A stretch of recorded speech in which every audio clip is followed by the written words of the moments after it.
ସମସ୍ତଙ୍କୁ ମୋର ଜୟ ଜଗନ୍ନାଥ। ଆଶା କରୁଛି ପ୍ରଭୁ ଜଗନ୍ନାଥଙ୍କ ଦୟାରୁ ଆପଣ ମାନେ ସବୁ ଭଲରେ ଥିବେ। ସାଙ୍ଗମାନେ, ମୁଁ ଆପଣ ମାନଙ୍କର ସୁନୀଲ ଭାତ୍ରା। ଆଜିର ଭିଡିଓରେ ମୁଁ ଏତିକି କହିବା ପାଇଁ ଚାହୁଁଛି ଯେ ଯୋଉମାନେ ବି ମୋ ଭିଡିଓକୁ ଯାଇକି ଦେଖୁଛନ୍ତି ତାଙ୍କରକୁ ମୋର ଛୋଟିଆ ରିକ୍ୱେଷ୍ଟ ଟିଏ, ଯାଇକି ମୋ ଚ୍ୟାନେଲକୁ ସବସ୍କ୍ରାଇବ କରିଦେବେ ଆଉ ସାଇଡରେ ଥିବା ଘଣ୍ଟି ବଟନକୁ ଟିକେ ଟଙ୍ଗ କିନା ମାରିଦେବେ। ଯଦି ଟ୍ୟାଲେଣ୍ଟ ବିଷୟରେ କହିବାକୁ ଗଲେ ଟ୍ୟାଲେଣ୍ଟ ଭଳି ଜିନିଷ ମୋ ଭିତରେ ସେମିତି କିଛି ନାହିଁ। ଆଶା କରୁଛି ଭଲ ଭଲ ଭିଡିଓ ବନେଇବା ପାଇଁ, ବଟ୍ ଟିକେ ଲାଜ ଲାଗୁଛି ଭିଡିଓ ବନେଇବା ପାଇଁ।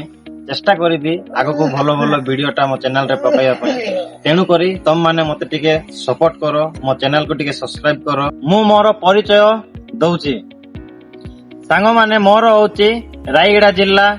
ମୁଁ ଗୋଟେ ଛୋଟିଆ ଗାଁରେ ରୁହେ।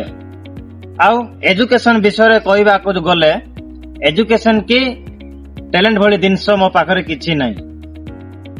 ଖାସ କରି ଏ ଭିଡିଓ ବନେଇବା କାରଣ ହଉଛି ମତେ ଯେତେ ବି ଲାଜ ଟିକେ ଲାଗି ଯାଉଛି, ଖାଲି ଲାଜ ଟିକେ ଯାଉ ବୋଲିକି ମୋର ଗୋଟିଏ ଛୋଟିଆ ରିକ୍ୱେଷ୍ଟ ସାଙ୍ଗମାନେ, କି ଏ ଭିଡିଓରେ ତମେ ଖାଲି 50ଟା ଲାଇକ୍ କରିଦିଅ।